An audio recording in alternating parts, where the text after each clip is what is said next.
বিদ্যমান এবং এখানে যেমন আমাদের গোল্ডান গ্রামে এই স্থানের মধ্যে আমার রব্বুল কারীমের কুদরত রয়েছে। ঠিক তেমনিভাবে অন্যান্য জায়গার মধ্যে রব্বুল আলামিনের কুদরত রয়েছে। আলহামদুলিল্লাহ, আমাদের দিকে আসলে আমরা কেউ মনে করবো না। যারা স্পেনের বাইরে আছি সবাই চলে আসে। তো আল্লাহ রব্বুল আলামিনের বাইরে সেজদা করে আল্লাহ রব্বুল আলামিন বলেন, কে রব হলো? সেই রব্বুল কারীমের দরবারে যায় সেজদা নিতে পারে, আল্লাহ রাব্বুল আলামিনের দরবারে তারা প্রিয় হয়ে যায়। এই জন্য ভাই যারা মাজার পূজারী আব্দুল্লাহ আল মুজাহিদ তাবারাকাতুহুম কলকাতা বারো, আমি হযরতকে তার মূল্যবান তকরীর পেশ করার জন্য বিনীতভাবে অনুরোধ করছি। দ্রুত করতে হবে, দ্রুত লাইন দিয়ে ওখানে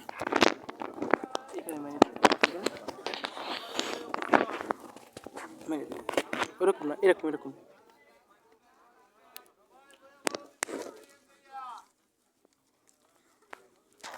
ঠিক আছে, থাক।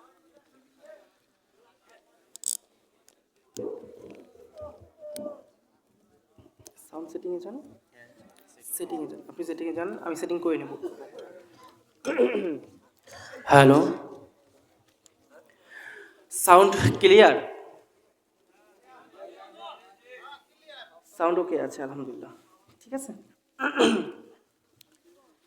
আসসালামু আলাইকুম ওয়া রাহমাতুল্লাহি ওয়া বারাকাতুহু।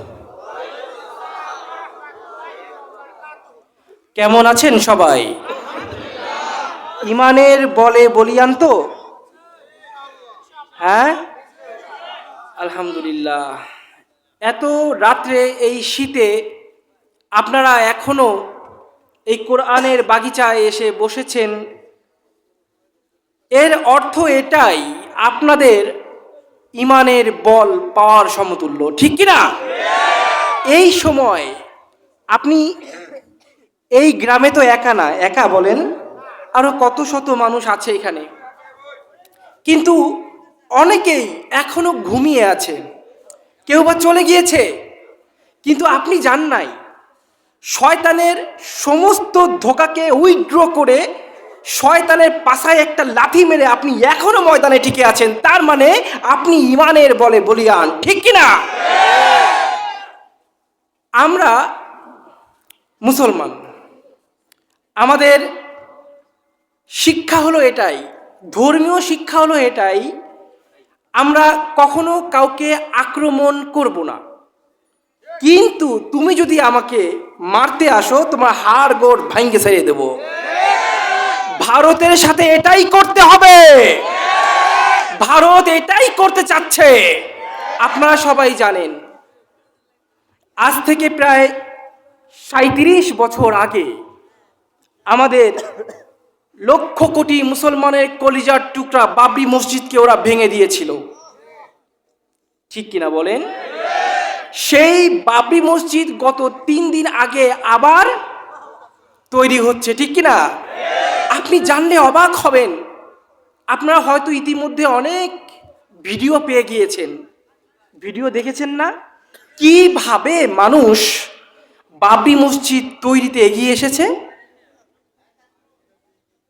এর দ্বারা এটাই বোঝা যাচ্ছে যে ৩৭ বছর ধরে মুসলমানের কলিজায় যে আগুনটা জ্বলে জ্বলে ছিল, নিভু নিভু ছিল, বাবরি মসজিদ তৈরি করার সময় সেই আগুন অগ্নিগিরির রূপে রূপান্তরিত হয়েছে, ঠিক কিনা?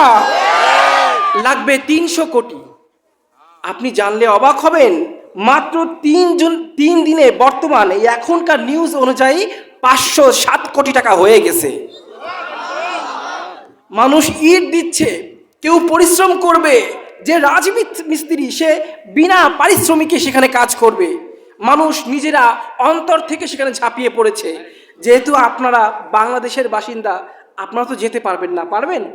তবে আপনাদের জন্য সুখবর আছে, ২০২০ সালে আল্লামা মামুনুল হক সাহেব উনিও একটা বাবরি মসজিদ কিন্তু স্থাপনা করেছিল, সেটা তখন ভাইরাল হয় নাই। উনি গতকাল সংবাদ সম্মেলনে এই বাবরি মসজিদ আবার তৈরি করার জন্য এই দেশের জনগণকে আহ্বান করেছে। ভারতের মুসলমান যেভাবে ভারতের বাবরি মসজিদ তৈরিতে এগিয়ে এসেছে, আপনারা বাংলাদেশের মুসলমান বাংলাদেশের বাবরি মসজিদে এগিয়ে যাবেন। রাজি আছেন সবাই? যার কাছে যা আছে তাই নিয়ে বাবরি মসজিদ তৈরি করতে হবে। আমরা কাফের মুশরিকদের দেখিয়ে দিতে চাই, তারা যদি একটা মসজিদ ভাঙে, একটা মসজিদ তৈরি করে, আমরা বিনিময়ে 100 মসজিদ তৈরি করব। তারা যদি একটা মুসলমানের গায়ে হাত দেয়, আমরা বিনিময়ে লক্ষ কাফেরকে হত্যা করে ফেলবো। আমি শুরুতেই বলেছিলাম, মুসলমান কখনো আক্রমণ করে না, কিন্তু আঘাতপ্রাপ্ত হলে সেটাকে প্রোটেক্ট করে। ঠিক কিনা? ঠিক কিনা? ভারতের দাদাগিরি এই দেশে আর চলবে না। দাদাগিরির দিন শেষ রে বাবা। ভারতের যে দালাল, সে লেজ গোটায় পালিয়েছে। ঠিক কিনা জোরে বলেন? নেক্সট টাইম কাউকে এই দেশের দালাল হতে দেওয়া যাবে না। ভারতের দালালি কেউ সহ্য করব না। ভারতের দালালি করে যদি কেউ ক্ষমতায় আসতে চায়, তবে শুনে রেখো, তোমাদের ক্ষমতায় আসতেও দেব না, থাকতেও দেব না। ভারতের আবার দিন তাকবীর, আবার দিন।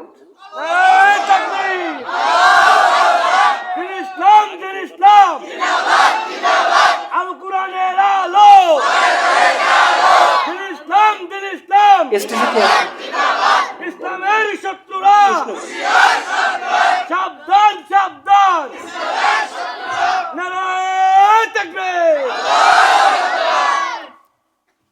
ভারতের বিরুদ্ধে খুব শীঘ্রই এক ভয়ঙ্কর যুদ্ধ হবে, খুব ভয়ঙ্কর যুদ্ধ। এই যুদ্ধে শুধু বাংলাদেশ নয়, নেপাল, ভুটান, পাকিস্তান, এক কথায় এশিয়ার যত দেশ আছে, সব দেশের মুসলমান একত্রিত হয়ে ভারতে আক্রমণ করবে এবং সেই সময় অনেকটা এগিয়ে এসেছে। আশা করা যায় আল্লাহ তাআলাই সঠিক সময় জানেন, কিন্তু আশা করা যায় আগামী 2028 সালের মধ্যে এই যুদ্ধ শুরু হবে। এর নাম গাজওয়াতুল হিন্দ। এর নাম কি বাবা? যুবক, এর নাম কি? এই গাজওয়াতুল হিন্দ সম্পর্কে আজকে আমি আলোচনা করব। পাশাপাশি বর্তমান প্রেক্ষাপটে কেন এটি হবে এরও প্রমাণ দিয়ে যাব। শেষ পর্যন্ত থাকবেন?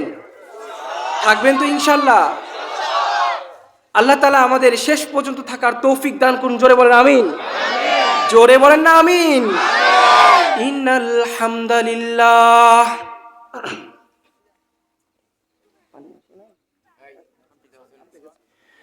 আলহামদুলিল্লাহি নাহমাদুহু ওয়া নাস্তাঈনুহু ওয়া নাস্তাগফিরুহু ওয়া নু'মিনু বিহি ওয়া নাতাওয়াক্কালু আলাইহি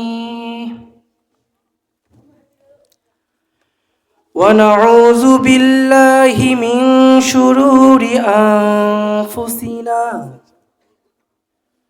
ওয়া মিন সাইয়্যাতি আ'মালিনা।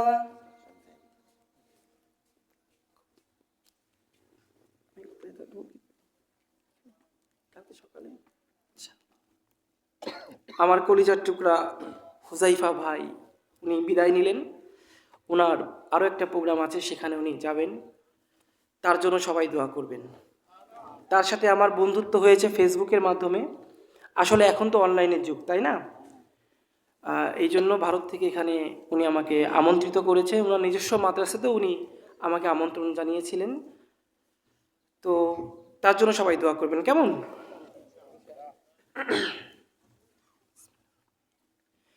মান ইয়াহদিহিল্লাহু ফালা মুদিল্লা লাহু ওয়া মান ইউদ্লিলহু ফালা হাদিয়া লাহু ওয়া নাশহাদু আল্লা ইলাহা ইল্লাল্লাহ ওয়াহদাহু লা শারীকা লাহু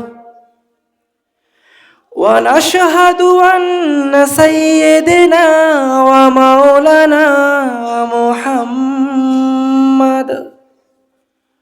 সাল্লাল্লাহু তাআলা ওয়া আলা آله وأصحابه وبارك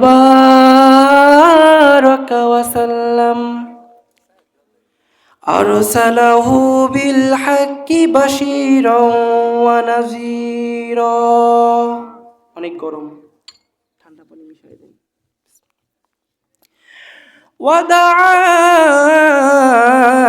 وداعيا إلى الله بإذنه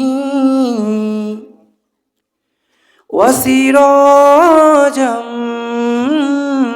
منيرا وقال الله تعالى في كلامه المجيد والفرقانه الحميد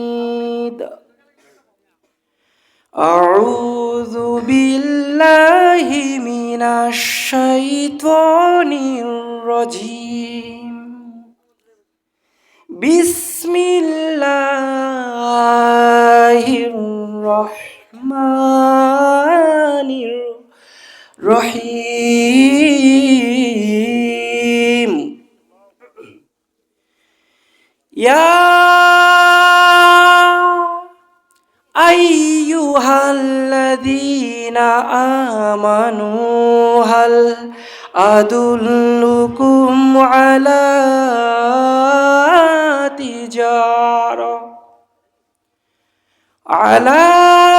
تجارة تنجيكم من عذاب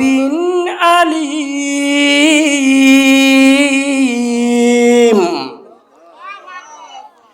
تؤمنون بالله ورسوله وتجاهدون في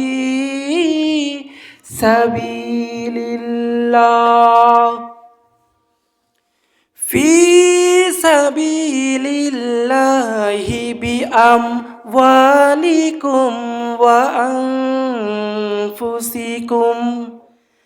ذلكم خير لكم إن كنتم تعلمون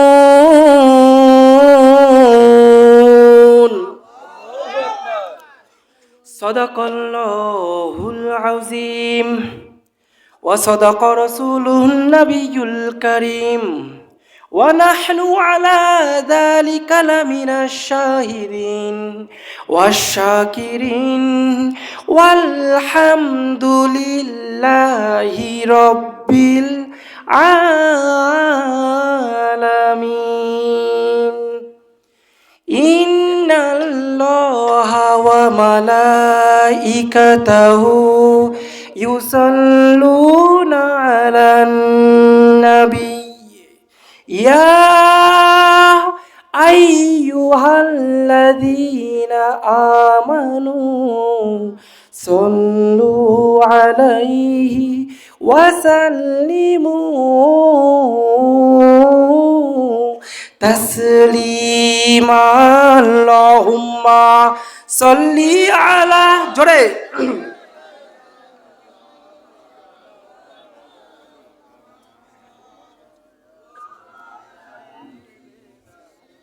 আরো ঠান্ডা পানি বসবে ঠান্ডা পানি নিয়ে আসেন আপনি একটা গ্লাস সহ নিয়ে আসেন আল্লাহুম্মা সাল্লি আলা আওয়াজ নাই ওয়ালা আলি সাইয়্যিদিনা মাওলানা মুহাম্মদ লা ইলাহা ইল্লাল্লাহ জোরে লা ইলাহা লা ইলাহা ইল্লাল্লাহ লা ইলাহা লা ইলাহা ইল্লাল্লাহ মুহাম্মাদুর রাসূলুল্লাহ লা ইলাহা ইল্লাল্লাহ মুহাম্মাদুর রাসূলুল্লাহ। কোনো খালিক নেই তুমি ছাড়া, কোনো মালিক নেই তুমি ছাড়া, কোনো মাবুদ নেই তুমি ছাড়া, কোনো মাশুক নেই তুমি ছাড়া। ঠিক কিনা? লা ইলাহা ইল্লাল্লাহ, লা ইলাহা। বাঁশি দেয় কেন?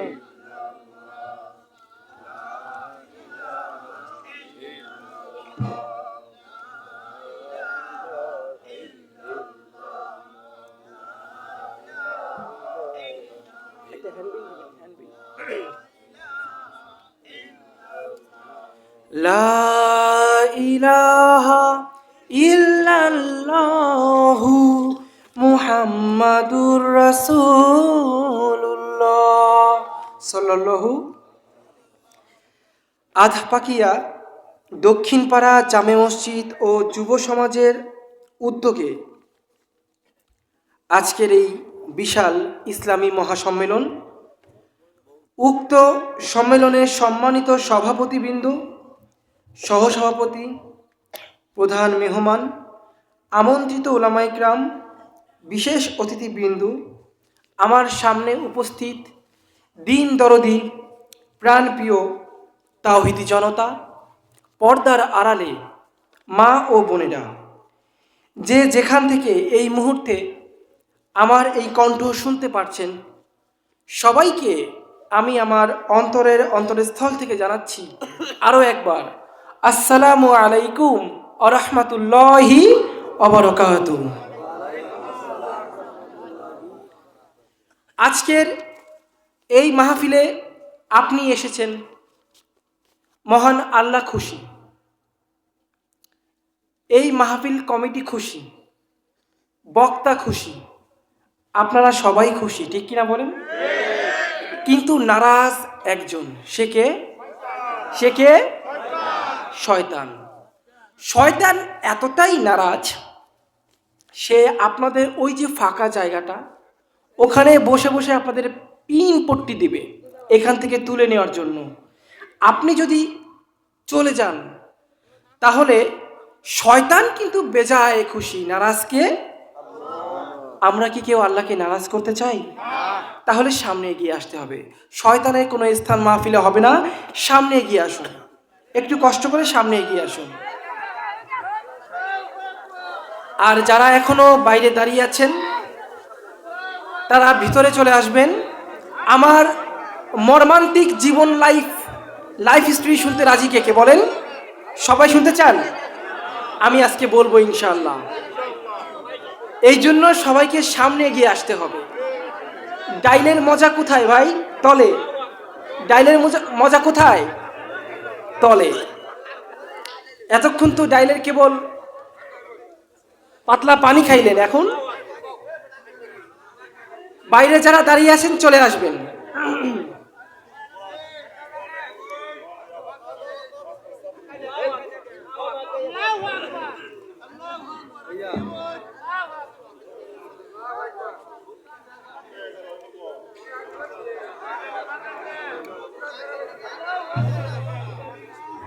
আমি তো আপনার দেশের কেউ না, আপনার দেশের মেহমান, ঠিক কিনা? তাই রোজ রোজ কিন্তু আমার দেখা পাবেন না। এক সময় দেখা যাবে আপনাদের অঢেল টাকা আছে, কিন্তু আমাকে আনতে পারবেন না, কারণ আমি এই দেশের না। চাইলেই কি আসতে পারবো? ফেব্রুয়ারিতে অসংখ্য মাহফিল আসতেছে, কিন্তু ফেব্রুয়ারিতে আমি থাকবো না। তাই মাহফিলগুলো এই ময়মনসিংহেরই প্রায় 7-8টা মাহফিল আমি ক্যান্সেল করে দিছি। থাকবো না, তাই আসা হবে না। জানুয়ারি পর্যন্ত আসি। আর বর্তমানে ভারত বাংলাদেশ যে অবস্থা, তাতে আগামীতে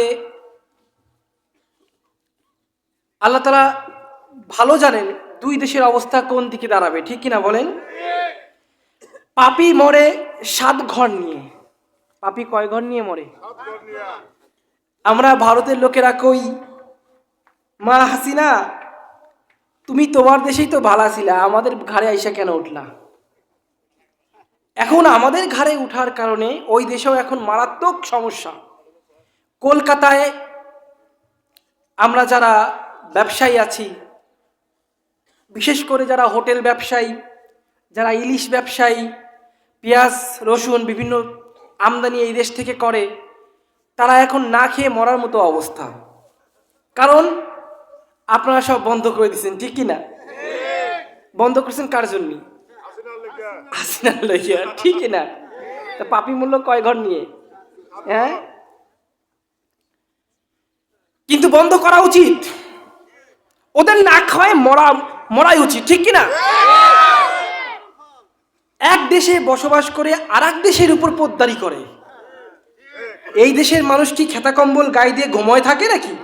হ্যাঁ, তোমরা যা ইচ্ছা তাই করবা আর এরা মেনে নিবে। 16 বছর তো মেনে নিয়েছে, ঠিক কিনা বলেন? কিন্তু এখন তো আর সেই দাদাগিরি দেখালে হবে না। নরেন্দ্র মোদীর তো বোঝা উচিত। হ্যাঁ, নরেন্দ্র মোদী এখন বিপদে পড়ছে, আরো বুঝবে। তবে আপনারা যারা বাংলাদেশের মানুষ, তাদের কাছে 2 হাত জোর করে কই, আপনারা সব রপ্তানি করছেন, ঠিক আছে, কিন্তু আপনাদের বাড়িতে এখনো কিছু জিনিস আছে যেগুলো আপনারা ফেলাই দেন। ফেলাই দিয়ে লাভ কি? ওই দেশে পাচার করেন, কিছু পয়সাও পাবেন, ওরা খাইয়ে বসবে। কন্দ কি? গরুর গু আর মুত ফেলাই দেন না, এইগুলো প্যাকেট করে ওই দেশে বিক্রি করা শুরু করেন, ওরা একটু খাইয়ে বাসুক। হ্যাঁ, কলকাতার এক মুখ্যমন্ত্রী না, একজন মন্ত্রী বলেছে, বাংলাদেশ আমাদের ইলিশ দেবে না তো কি হয়েছে, আমাদের কাছে গরুর গু আর প্রস্রাব আছে। ব্যাপারটা বুঝতে পারছেন? ওরা গরুর পায়খানা দিয়ে আলুর চপ বানায় খায়, গায়ে সাবান বানায়, আবার কেউ আলুর চপ পর্যন্ত লেট করে না, থালা একখান নিয়ে বসে থাকি ওইখানে, কবে পড়বে আর কবে খাবো। এটাই হওয়া উচিত। মুসলমানের বিরুদ্ধে গেলে, মুসলমানকে না খাওয়ায় মারার চেষ্টা করলে তোদের ওই মুত আর গু খাইয়েই বাঁচতে হবে। কি ঠিক কিনা বাবা? ভারতকে আমরা সব বন্ধ করে দিব, শুধুমাত্র গরুর গু আর মুত এই দেশ থেকে কি করব? সাপ্লাই করব। হ্যাঁ, ওরা টাকা না দিলেও সমস্যা নেই, ভিক্ষা দিয়ে দেন না, খাইয়ে বাসুক। আর এই বাবরি মসজিদটা নরেন্দ্র মোদীর বুকের উপর, আগের সাউন্ডটা ফিরাই দিন। সাউন্ড আমি হাত ধরতে মানা করছিলাম, সাউন্ড ধরতে মানা করছিলাম ভাই, সাউন্ড ধরলেন কেন? শুরুতে সাউন্ডটা ভালো ছিল বলে আমি সাউন্ড সেটিং করি নাই।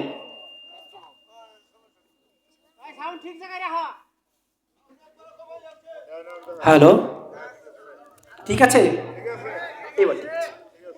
আপনার চেহারার মতোই সুন্দর সাউন্ডটা, আল্লাহ নয় কবুল করুন, বলেন আমিন। কি হলো বিষয়টা? এই বাবরি মসজিদ করার কারণে আমার মনে হয় নরেন্দ্র মোদী দিনে কমপক্ষে 70 বার পায়খানা করা শুরু করছে। কারণ ওরা কল্পনাও করতে পারে না 300 কোটি টাকা, 300 কোটি টাকা, বাবা বুঝতে পারছেন কত টাকা? টাকা না, রুপি। এই দেশে প্রায় 600 কোটি টাকা, প্রায় 600 কোটি টাকা। এই টাকা উঠে গেছে 3 দিনের মাথায়, 507 কোটি টাকা উঠে গেছে। এখনো তো সময় বাকি। নরেন্দ্র মোদীর মাথায় হাত না? হ্যাঁ, ওরা আবার ঘোষণা দিছে যে এই বাবরি মসজিদ তৈরি হলে এটাকে ভাঙ্গে এইখানে আবার রাম মন্দির করবে। নাউজুবিল্লাহ কইলেন না? আমি মুর্শিদাবাদের না, আমি কলকাতা বারাসাতের। মুর্শিদাবাদ অন্য একটা জেলা। তবুও সমস্ত মুসলমানের পক্ষ থেকে আমি বলতে চাই, এইবার বাবরি মসজিদে হাত দিতে আইসো।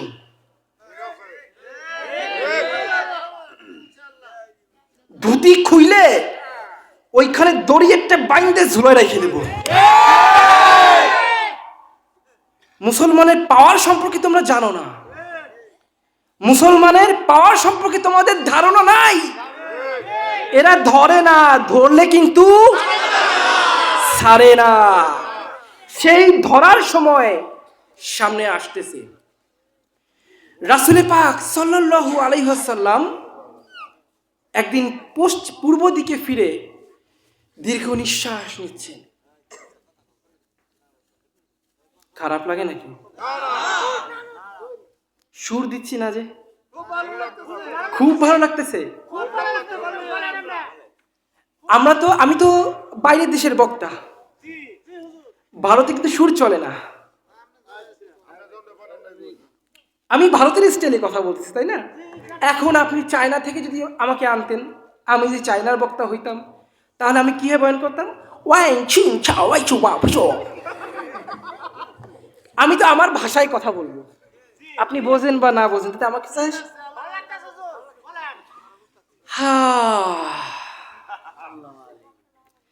आए थे हम कुछ न कुछ खरीदने को, जैसे हो रोशन मेरे कल्ब रूहो, और न कोई चारा दो जहां में नहीं, जिंदगी में बंदगी तू कौन है, जिंदगी बे बंदगी शर्मिंदा है। दुनिया में हो दुनिया का तलबगार न हो,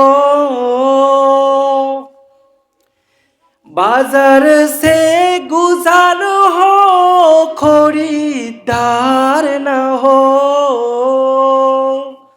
ये दुनिया के मिसले कागज फूल है।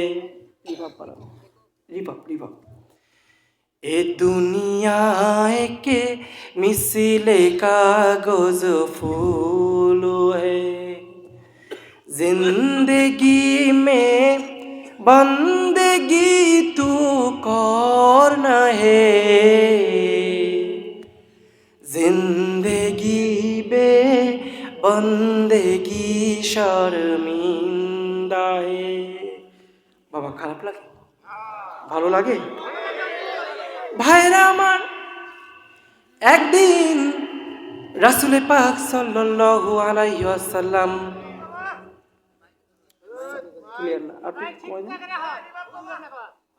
বেশি হয়ে গেছে, উনি পশ্চিম দিকে ফিরে চিন্তা করছেন, দীর্ঘ নিঃশ্বাস নিচ্ছেন।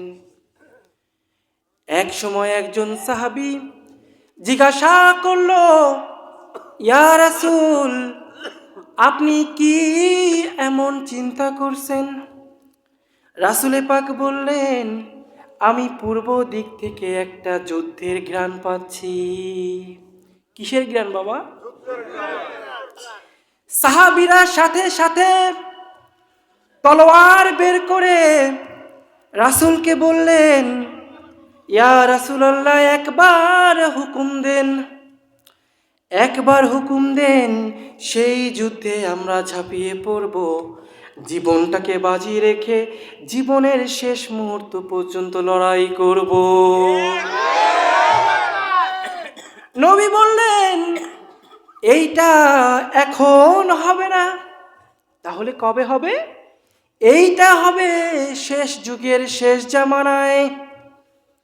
সাহাবী প্রশ্ন করলেন, ইয়া রাসূলুল্লাহ, তাহলে আপনি এত চিন্তা করছেন কেন? তখন কি মুসলমানের সংখ্যা কম থাকবে, নাকি মুসলমান নিরস্ত্র থাকবে? মুসলমান কি দুর্বল থাকবে? রাসূল বললেন, না না, তখন মুসলমান তোমাদের তুলনায় ৩-৪ গুণ বেশি থাকবে, তোমাদের থেকেও বেশি শক্তিশালী হবে। তাহলে কেন চিন্তা করছেন? রাসূল বললেন, তখন মুসলমান বেশি থাকবে, এটা ঠিক, কিন্তু মুসলমানের ভিতর ঈমান থাকবে না। এক মুসলমান আর এক মুসলমানকে হত্যা করবে, ঠিক কিনা বলেন? একটা মুসলমান দেশে যদি আক্রমণ হয়, অন্য অন্য মুসলমান দেশগুলো সেইগুলো তাকিয়ে তাকিয়ে দেখবে, কিচ্ছু করবে না। আমরা এর উদাহরণ দেখতে পেরেছি ফিলিস্তিনি হামলায়, ঠিক কিনা? সেখানে হামলা হলো, লক্ষ লক্ষ মুসলমানকে হত্যা করা হলো। আমি আপনাদের কাছে জানতে চাই, যতগুলো মুসলমান রাষ্ট্র আছে সবাই যদি একজোট হয়ে ওই ইসরায়েলকে হামলা চালায়, ইসরায়েলের কোনো চিহ্ন থাকবে পৃথিবীতে? থাকবে না। তা সত্ত্বেও আজও মুসলমান এক হয় নাই, নিজের স্বার্থের কারণে। আপনি জানলে অবাক হবেন, আমি নাম বলবো না, এমন এমন কিছু মুসলমান রাষ্ট্র আছে, ইসরায়েল ফিলিস্তিনে হামলা করছে আর সেই অস্ত্র এরা বিক্রি করতেছে। নাউজুবিল্লাহ কইলেন না? এমন এমন মুসলমান রাষ্ট্র আছে যেগুলো তেল সাপ্লাই করেছে। আপনারা নিউজ দেখেছেন না? শেষ যুগে যত কুফরি রাষ্ট্র সব এক হয়ে যাবে, আর আমরা মুসলমান রাষ্ট্রগুলো পৃথক পৃথক হয়ে যাব। রাসূলের সেই ভবিষ্যৎবাণী কি এখন মেলে না? মেলে কিনা বলেন? মুসলমান দেশের সরকার মুসলমানদের বিরুদ্ধেই ষড়যন্ত্র করবে, ঠিক কিনা বলেন? এর বড় প্রমাণ আপনার এই দেশেই হয়েছে। 16 বছর একটা দল, তাদের সমস্ত পদক্ষেপ ছিল এই দেশের মুসলমানের বিরুদ্ধে, কিভাবে মুসলমানকে ধ্বংস করা যায়, এটাই ছিল তাদের মূল ষড়যন্ত্র, ঠিক কিনা বলেন? জিনিসপত্রের দাম বেড়ে গেছে, পেঁয়াজের দাম বেড়েছে। আপনি একটা দেশের প্রধানমন্ত্রী, আপনার উচিত ছিল পেঁয়াজের দাম কমানো, ঠিক কিনা? আপনি কি বললেন? পেঁয়াজ ছাড়াও তো রান্না করা যায়, তার মানে দাম কমাবো না, তোরা পেঁয়াজ ছাড়া রান্না করে খা। উনি আবার নাকি পেঁয়াজ ছাড়া রান্না করে খাইতো। মাংসের দাম বাড়ছে, আপনার কি উচিত ছিল? মাংসের দাম কারা বাড়াইছে খোঁজ নিয়ে বন্ধ করা। আপনি তা করলেন না। আপনি কি করলেন? মাংসের বদলে কাঁঠাল খাওয়ার পরামর্শ দিলেন। কাঁচামরিচের দাম বেড়েছে, আপনি কাঁচামরিচের দাম কমালেন না, বরং কি বললেন? কাঁচামরিচ শুকায়ে ফ্রিজে রাখতে হবে, আবার বের করে সিদ্ধ করলে সে কাঁচামরিচ আবার কাঁচা হয়ে যাবে, তখন সেইগুলো খাবেন। একটা দেশের প্রধানমন্ত্রী এমন হয় নাকি বাবা? বেগুনের দাম বাড়ছে, আপনি বেগুনের দাম কমাবেন না?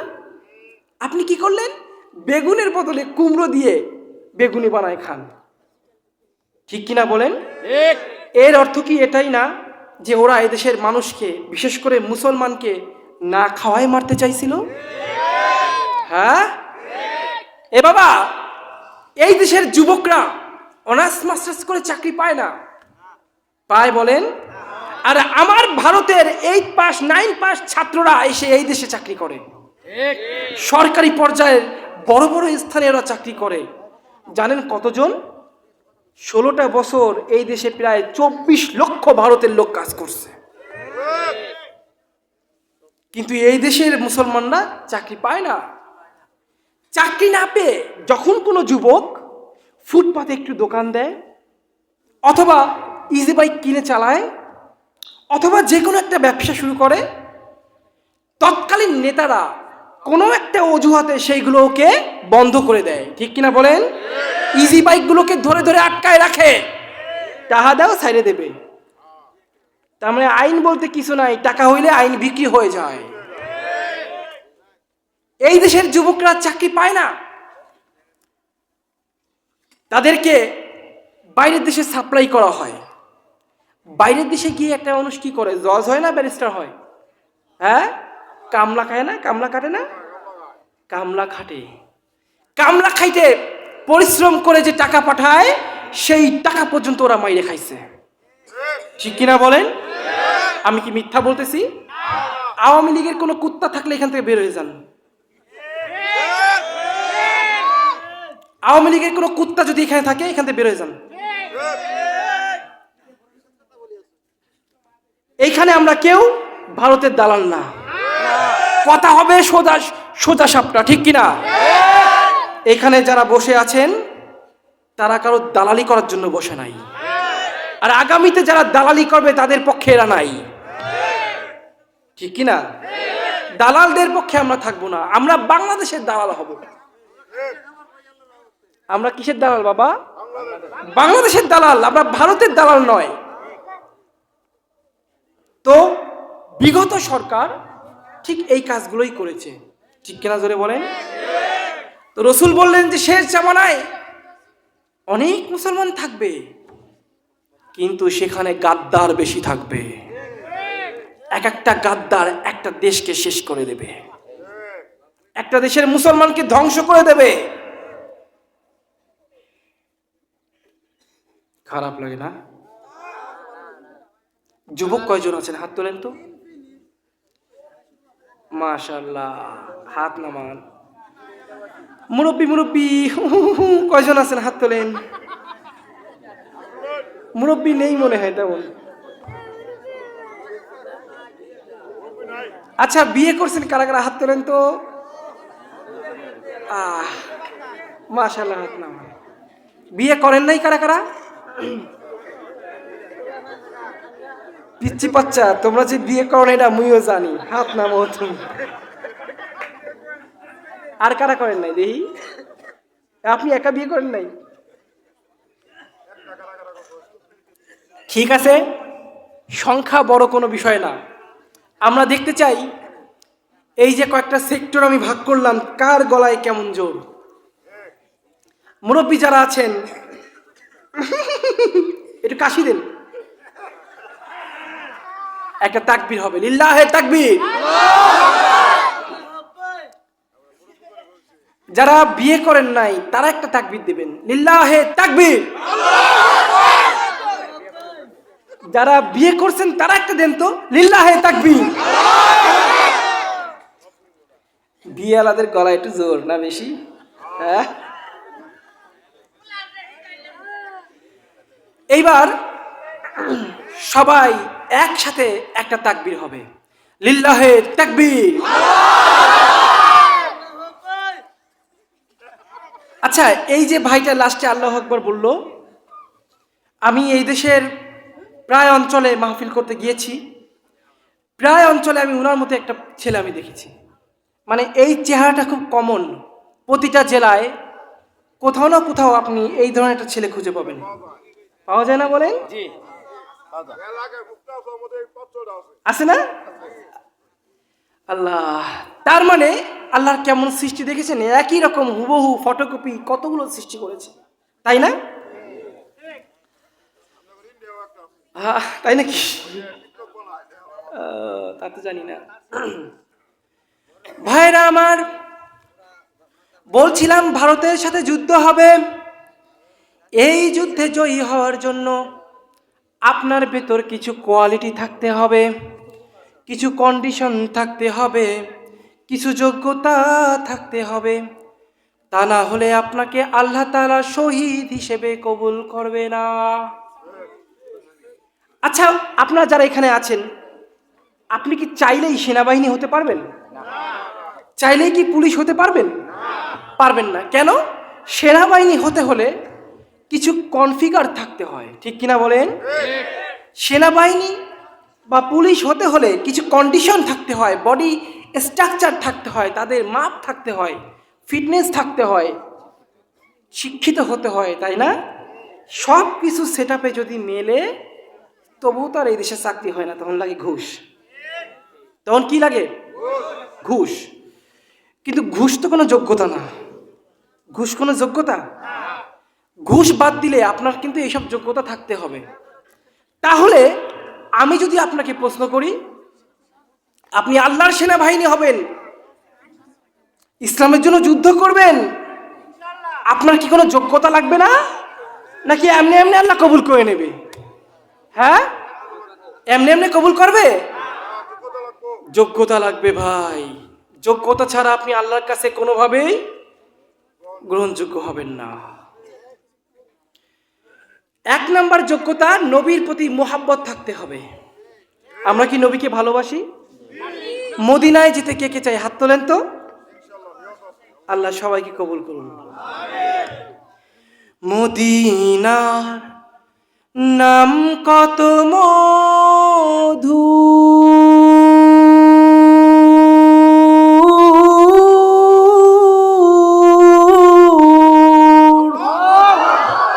মদিনা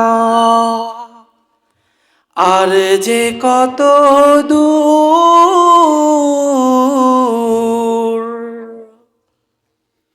মদিনা নাম কত মধু,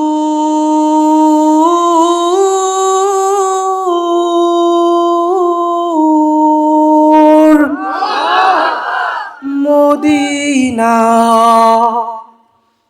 আর যে কত দূর,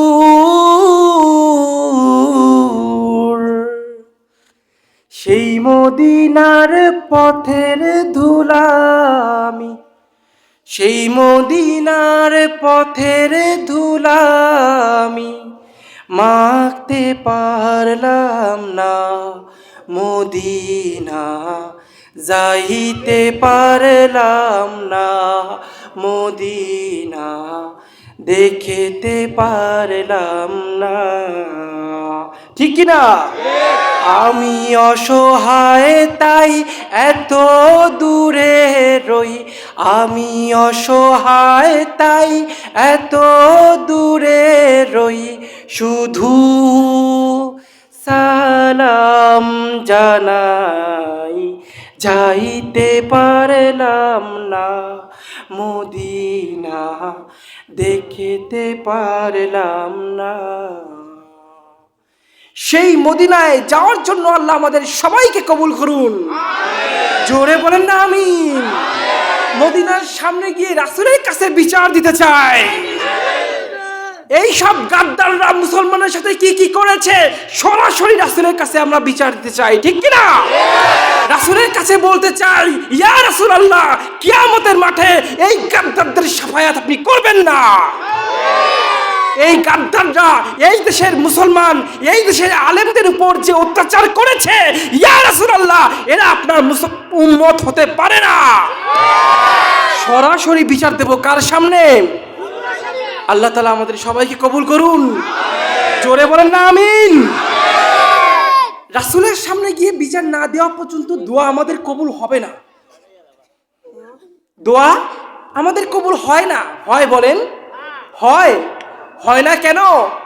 ওই কারণও একটা, আমাদের ঈমান, আমাদের মুহাব্বত নবীর উপর নাই। নবীকে আমরা ভালোবাসি না, শুধু মুখে মুখে বলি ভালোবাসি ইয়া রাসূলুল্লাহ, আসলে তা নয়। আল্লাহ তাআলা বলেন, ইয়া আইয়ুহাল্লাযীনা আমানু। কাদেরকে বলছেন? ঈমানদারকে। কাদেরকে? হাল আদুল্লুকুম আলা তিজারাতিন তুনজিকুম মিন আযাবিন আলীম। আল্লাহ তাআলা বলছেন, ও ঈমানদার, আমি তোমাদেরকে এমন একটা ব্যবসার কথা বলবো কি, এমন একটা বিজনেসের কথা বলবো কি, যেই ব্যবসাটি যদি তুমি করতে পারো তবে জাহান্নামের আগুন থেকে রেহাই পাবে। এমন একটা ব্যবসার কথা আমি বলবো। তার মানে হ্যাঁ, আমি নিশ্চয়ই বলবো, কারণ আমি তোমাদের রব। আমি চাই না তুমি জাহান্নামের আগুনে দাও দাও করে পড়ো। ঠিক কি না? আমি তোমার শেষ নিঃশ্বাস পর্যন্ত তোমাকে বারবার সুযোগ দিব, বারবার আমি তোমাকে সুযোগ দিব, তুমি তওবা করে আমার উপর ঈমান আনবা, আমার রাসূলকে মুহাব্বত করবা। ঠিক কি না? কিন্তু বাবা, যদি মৃত্যুর সময় কাছে চলে আসে, যদি আপনার চোখের সামনে আজরাইল এসে দাঁড়িয়ে যায়, তখন কি আর তওবা কবুল হবে? আজরাইল আসার আগ পর্যন্ত তওবা করার সুযোগ আছে। আসুন আমরা তওবা করি। আগামী কাল থেকে ফজরের নামাজ থেকে শুরু করে 5 ওয়াক্ত নামাজ কেউ কামাই দেব না। আমরা কি নিয়াত করতে পারি? নিয়াত করতে পারি? 1 নাম্বার শর্ত বলছেন, যদি জাহান্নামের আগুন থেকে রেহাই পেতে চাও, আর যদি আমার জন্য জীবন দিতে চাও, আমার যুদ্ধে শহীদ হতে চাও, তবে 1 নাম্বার শর্ত হচ্ছে তুমিনুনা বিল্লাহ, আল্লাহর অনুগত হতে হবে। আল্লাহর কি হতে হবে? অনুগত হতে হবে। আমরা কি সবাই আল্লাহর অনুগত? অনুগত বলেন, আমরা কি আল্লাহকে মানি? মানি। যদি আল্লাহকে মারতাম তবে রসুলকে অপমান করতে পারতাম না। ওগো নবীর উম্মতেরা, হয়ে আজি দিশে হারা, কোরআন হাদিস ছেড়ে চলো যখন যাহা চায় মনে, নবী বিনে কে দাঁড়াবে পুলসিরাত মিজানে, নবী বিনে কে দাঁড়াবে পুলসিরাত মিজানে। চলো চলো চলো মুমিন, চলো নবীর সন্ধানে, নবী বিনে কে দাঁড়াবে পুলসিরাত মিজানে। ঠিক কি না? এ বাবা, আমরা আল্লাহকে মানি ঠিক, ওই হরিপদ আল্লাহকে মানে। হরিপদ কারে মানে? আল্লাহকে মানে। কিন্তু হরিপদ মানে এক আল্লাহ আছে, কিন্তু আল্লাহ তাআলার বিভিন্ন গুণ, বিভিন্ন শক্তি সে খুঁজে বেড়ায় অসংখ্য দেবতার মধ্যে। ঠিক কিনা বলেন? যেমন উদাহরণ দিতে গেলে, হরিপদ আল্লাহকে মানে, কিন্তু সাথে সাথে সহায় সম্পত্তির মালিক মনে করে লক্ষ্মীকে। লক্ষ্মী পুজো করলে ওই সে নিজেও সহায় সম্পত্তির মালিক হবে। ঠিক কিনা? এখন বলেন তো, লক্ষ্মী যদি সম্পত্তি দেওয়ার মালিক হয়, আমরা মুসলমান কি লক্ষ্মী পূজা করি? হ্যাঁ। তো আমাদের মধ্যে কোটিপতি কেউ নাই? আমরা কি না খেয়ে মরছি? আমাদের পকেটে কি 1 টাকাও নাই? আমাদের কি সহায় সম্পত্তি বাড়ে বা কমে না? আমরা তো লক্ষ্মী পুজো করি না। তার মানে বোঝা গেল ওই লক্ষ্মী কিন্তু সম্পত্তি দেওয়ার মালিক না। হরিপদ লক্ষ্মীকে মানে রিজিক দাতা হিসেবে, লক্ষ্মী আমাদের খাওয়ায়। আচ্ছা, তাহলে তো মুসলমানদের না খেয়ে মরা উচিত ছিল। মুসলমান কি না খেয়ে মরে? মুসলমান কি লক্ষ্মী পুজো করে? করে না। তা সত্ত্বেও কি আমরা কেউ না খেয়ে মরছি? মরি নাই। তার মানে লক্ষ্মী কিন্তু খাবারের মালিক না। খাবারের মালিক বলেন? ওই হরিপদ বিশ্বাস করে ওই মা ষষ্ঠী হচ্ছে আমাকে সন্তান দেয়। কে দেয়? মা ষষ্ঠী আমাকে সন্তান দেয়। এই জন্য হিন্দুদের মধ্যে সন্তান আসলে ওরা বলে মা ষষ্ঠীর কৃপা হয়েছে। এখন আমরা কি কেউ মা ষষ্ঠীর পূজা করি? করি? আমাদের সন্তান হয় না? হ্যাঁ। এ বাবা, এমন এমন জায়গায় মাহফিলে গেছি, মাহফিলের সভাপতির 22টা সন্তান। কয়টা? 2টা ফুটবল টিম। 11 দুগুনি কত? 2টা ফুটবল টিম তার নিজের ঘরেই আছে। তা আমরা তো ষষ্ঠী পুজো করি না, আমাদের সন্তান হয় না। তার মানে বুঝতে হবে বাবা, ওই হরিপদ ষষ্ঠীকে মানে কি হিসেবে? সন্তান দাতা হিসেবে। আসলে সে সন্তান দাতা। আপনি আমি মুসলমান, আমাদের ঈমান হবে কার উপরে? কার উপরে? আল্লাহ তাআলা বলছেন তুমিনুনা বিল্লাহ, আল্লাহর অনুগত হও। খাওয়ায় কিডা? সন্তান দেয় কিডা? রিজিক দেয় কিডা? আমরা মুসলমান এখন আল্লাহর উপর বিশ্বাস নাই। সন্তান হয় না বলে ছুটে যাই মাজারে। যাই কিনা বলেন? পীর সাহেব বাবার দরবারে গিয়ে বলি একটা সন্তান দাও। কি বলি না? ওই হরিপদ মা ষষ্ঠীর কাছে সন্তান চায়। আর আপনি মুসলমান, আপনি চান কার ধারে? মাজারের ধারে। ওই হরিপদ কাফের, আপনি কি তাহলে?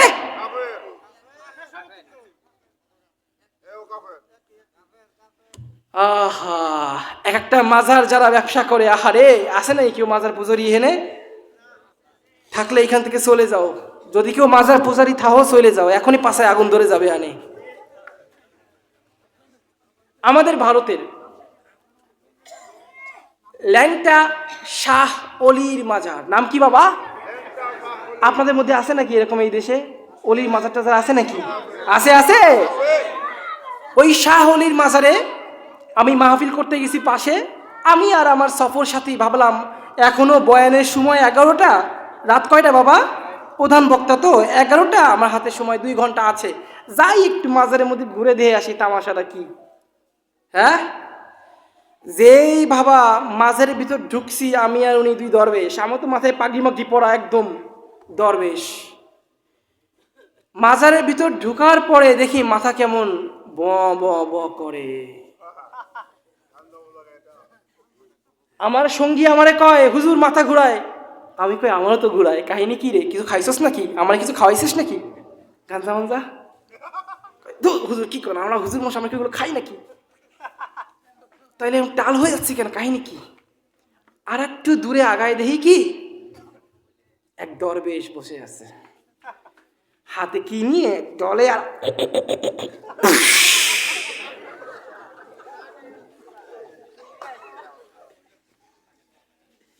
এত বড় গোপ, বিশাল বড় দাড়ি, হালায় হাসে না কান্দে বোঝার উপায় নাই।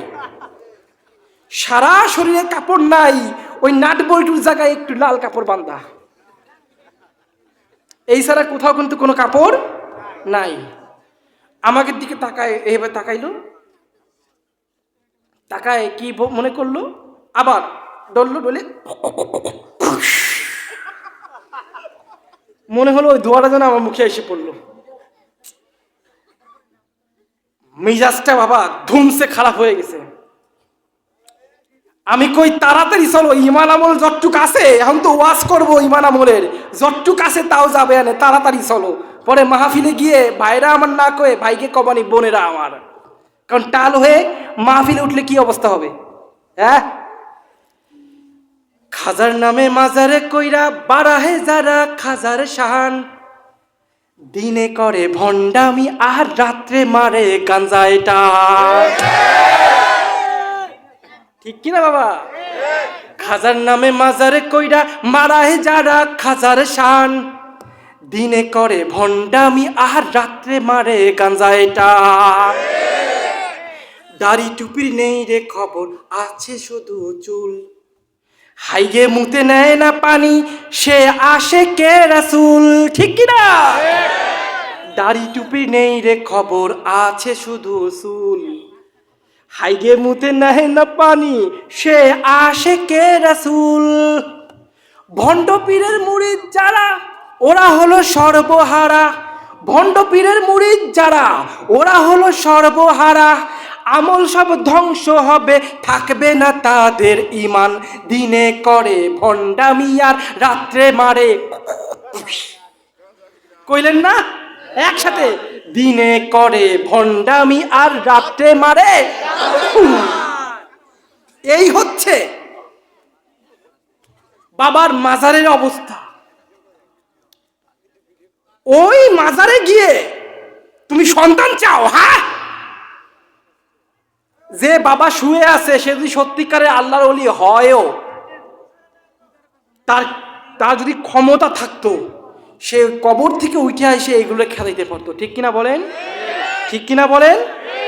এটাই প্রমাণ করে ওই কবরে যে শুয়ে আছে সে যদি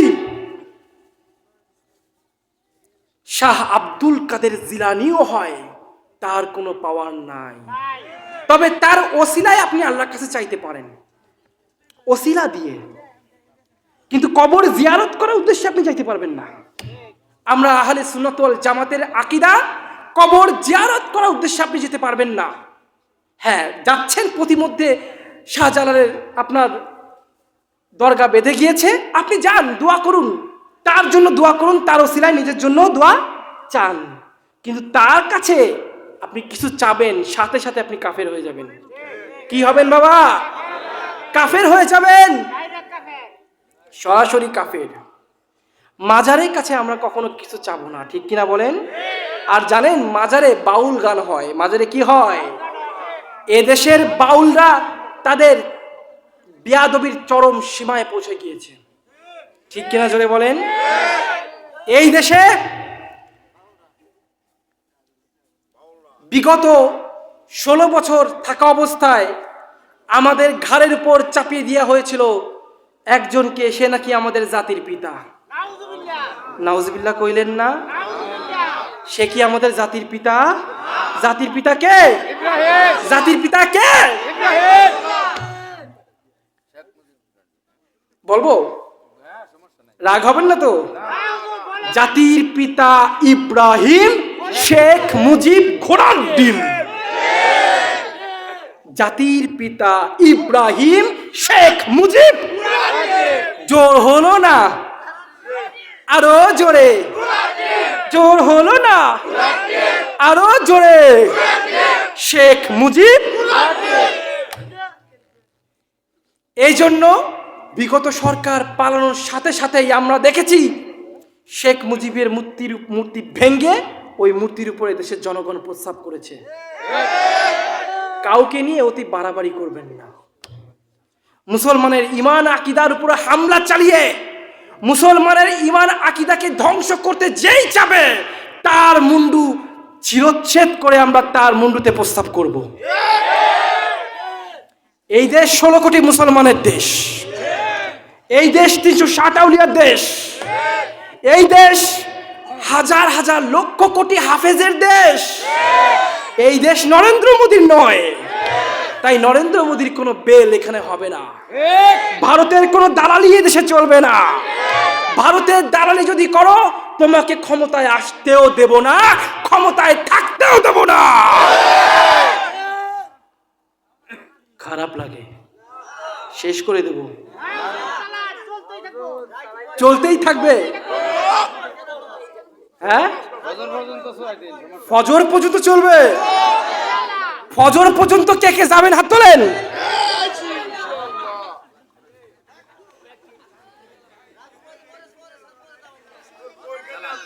আমি কইলাম ফজর পর্যন্ত কে কে যাবেন হাত তোলেন।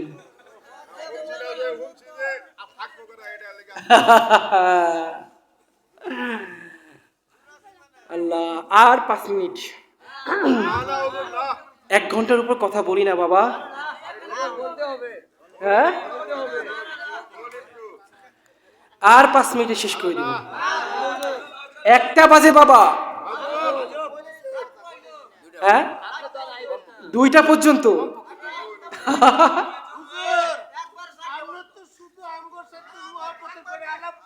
আল্লাহ,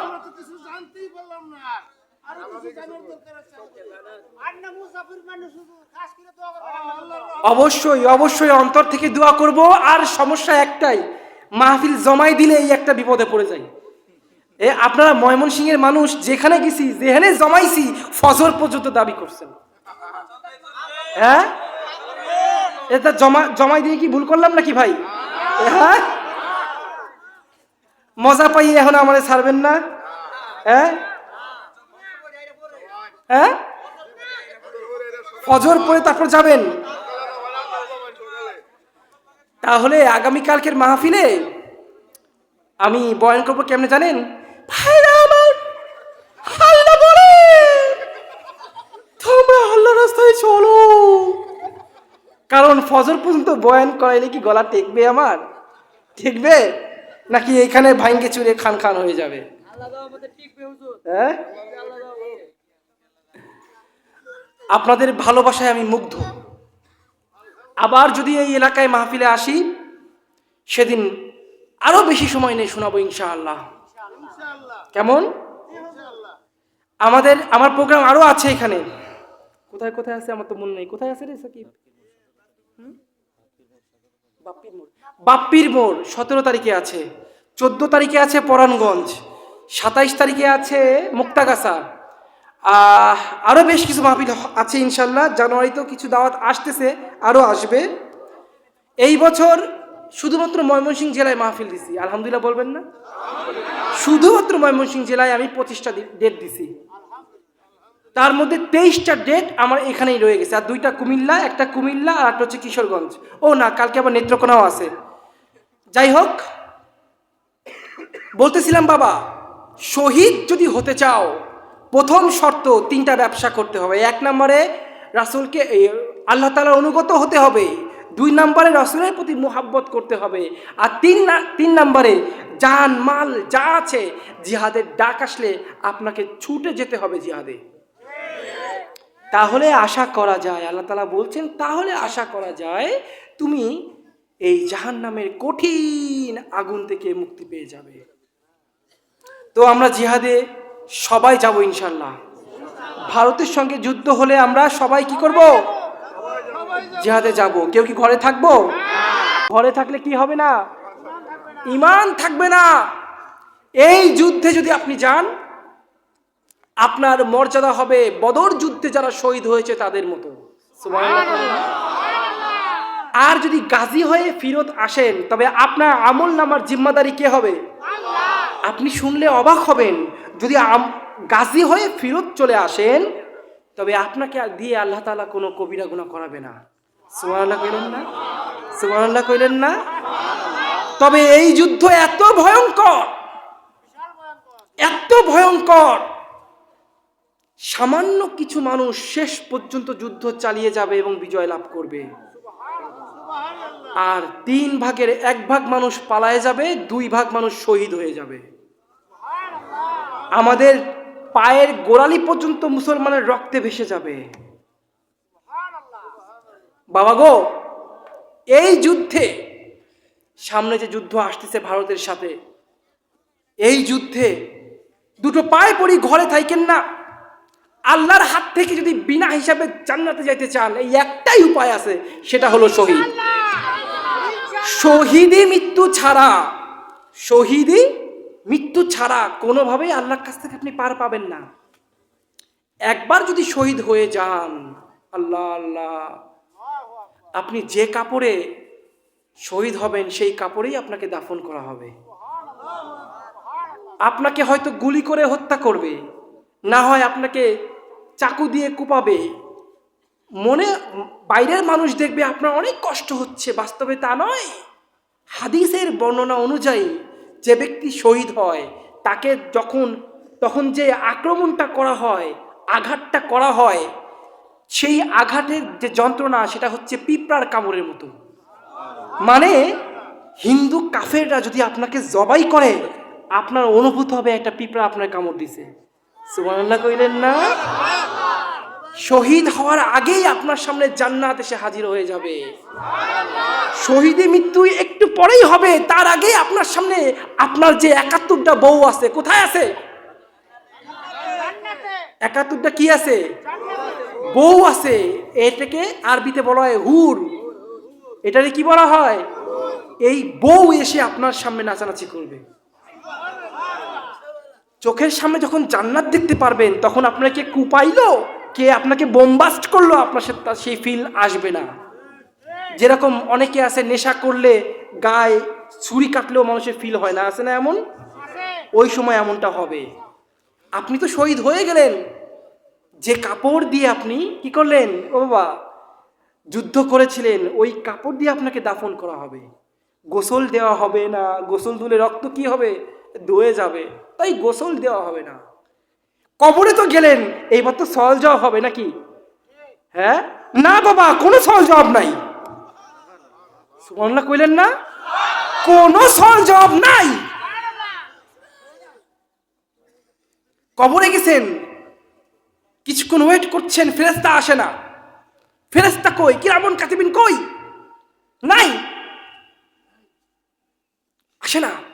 আপনি অবাক হয়ে তাকায় আছেন, কি ব্যাপার, ফেরেশতা আসে না কেন? আমার কি সওয়াল জবাব দিবে না? কিছুক্ষণের মধ্যে জান্নাতের মিউজিকে আপনার কবরটাকে জান্নাত বানায় দেবে। আর আপনাকে বলা হবে এখন ঘুমাও। এখন কি? এই এক ঘুমে হাসরের ময়দানে। এ বাবা, হাসরের ময়দানে সবাই ন্যাংটা। আপনি শহীদ হয়ে গেছেন, ওই যে কাপড় নিয়ে আপনাকে দাফন করা হয়েছে, ওই কাপড় পরা অবস্থায় উঠবেন। সুবহানাল্লাহ কইলেন না? কবরে কিন্তু লাশ পচবে না। কবরে কি?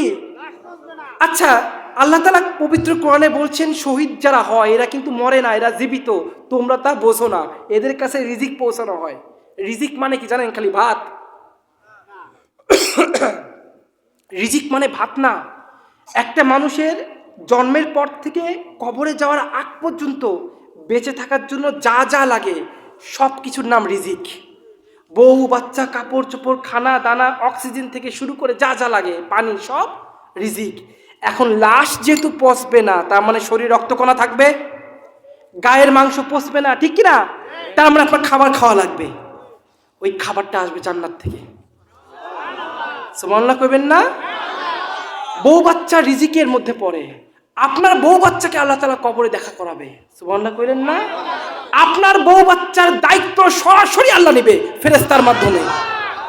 আপনার আয় ইনকাম নাই, আপনি শহীদে চলে গেছেন, মানে যুদ্ধে চলে গেছেন, শহীদ হয়ে গিয়েছেন, সংসারে আয় করার মতো কেউ নাই, কসম খোদার আল্লাহ তাআলার পক্ষ থেকে ফেরেশতা এসে আপনার আয়ের ব্যবস্থা করে দিবে। এটাকে বিশ্বাস করার নাম ঈমান, বিশ্বাস না করলে আপনি জ্যান্ত কাফের। হাদিসকে অমান্য করলে কি? হ্যাঁ এ বাবা, আপনি তো জীবিত হয়ে ঘুমায় আছেন, উঠলেন কোথায়? হাসরে উঠলেন কোথায়? এ পুলসিরাত লাগবে না? হ্যাঁ, আপনার জন্য পুলসিরাত বিদ্যুতের গতিতে পার হয়ে যাবেন। এ বাবা, আল্লাহ তাআলা তো বিচারের কাঠগড়ায় দাঁড় করাবে, তাই না? দাঁড় করাবে না? সবাইকে দাঁড় করাবে কিনা? এ বাবা, আপনি শহীদ হয়ে গেছেন, আপনি শহীদ, আপনার কোনো বিচার নাই, আপনার কোনো হিসাব নাই। ওই দিন সবার আগে প্রথম যে কাতার, প্রথম 2 কাতার থাকবে শহীদ। প্রথম 2 কাতার কি? শহীদ। আল্লাহ তাআলা বিশাল এক মঞ্চে উঠবেন, বিচারের মঞ্চে উঠে বলবে, সামনে এরা কারা? ফেরেশতারা বলবে, এরা আপনার রাস্তায় শহীদ হয়েছে। আল্লাহ বলবেন, এরা এখানে কি করছে? তাড়াতাড়ি জান্নাতে পাঠাও, আর ওদেরকে জান্নাতে পাঠাও, তারপরে হিসাব শুরু হবে। এর থেকে সম্মান কি আর চান? হ্যাঁ এ বাবা, ওই হাসরের ময়দানে সূর্য থাকবে 1 বিঘত উপরে, মানে মগজগুলো গলে গলে কোথা থেকে পড়বে? নাক কান থেকে গলে গলে পড়বে। আপনি শহীদ, সূর্যের তাপ বিন্দুমাত্র আপনার গায়ে লাগবে না।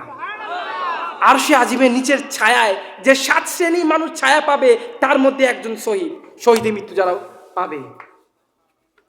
আল্লাহর হাত থেকে বাঁচতে হলে আমি চিন্তা করলাম, এই শহীদ হওয়া ছাড়া কোনো উপায় নাই। হিসাব দিতে গেলে আমরা সবাই ধরা, এবার ঠিক কিনা বলেন? হিসাব দিতে গেলে আমরা সবাই ধরা, যত বড় পীর হই না কেন, হিসাব দিতে গেলে ধরা, ঠিক কিনা? কিন্তু শহীদের তো কোনো হিসাব নাই। আমার দোয়া কিন্তু কবুল হয়, আমি যা যা দোয়া করি তা একটু দেরিতে হইলেও কবুল হয়। আমি মুসলমান হওয়ার পর দোয়া করেছিলাম, আল্লাহ তোমার জন্য সব যখন ছাড়তে পারছি, এই জীবনটাও বিসর্জন দেব, তুমি আমাকে গাজওয়াতুল হিন্দে শহীদ করো। আল্লাহ যদি চায়, আপনাকে আমাকে ইনশাল্লাহ সবাইকে এই শহীদের খাতায় নাম লিখাই দিন, বলেন আমিন। এই পৃথিবীতে বাঁচতে চাই না, এই পৃথিবী ধোঁকাবাজের জায়গা। जिंदगी एक प्यास बनकर रह गई, जिंदगी एक प्यास बनकर रह गई, उसको तू दिल में तुझसे प्यार ना होगा हो सके। अल्लाह अकबर। हम वफा करके भी तन्हा रह गए, हम वफा करके भी तन्हा रह गए, दिल के अरमां आंसू में बह गए, दिल के अरमां आंसू में बह गए। ঠিক কিনা? এই পৃথিবী ধোঁকাবাজের জায়গা, এখান থেকে যদি বাঁচতে হয় তাড়াতাড়ি কবরে যাইতে হবে, আর কবরে যদি যাইতে হয় ইসলাম গ্রহণ করে মুসলমান হয়ে যাইতে হবে। আর মুসলমান হয়ে যদি কবরে যাইতে পারেন, ওই কবরটা হবে জান্নাতের বাগিচা, আর জান্নাতের বাগিচায় যদি একবার পৌঁছাতে পারেন, এক ঘুমে কোথায়? হাসর। এক ঘুমে কি? হাসরের ময়দানে ঘুম থেকে উঠে আপনি শহীদ, আপনি চলে যাবেন কোথায়? জান্নাতে। আপনার ইহজগৎ পরজগতের সময় শেষ, হিসাব শেষ। আল্লাহ তাআলা আমাদের সবাইকে গাজওয়াতুল হিন্দে শহীদ হওয়ার তৌফিক দান করুন, বলেন আমিন। জোরে বলেন আমিন। ওয়া আখিরু দাওয়ানা আনিল হামদুলিল্লাহি রাব্বিল আলামিন। গজল অনেকগুলো গাইছি।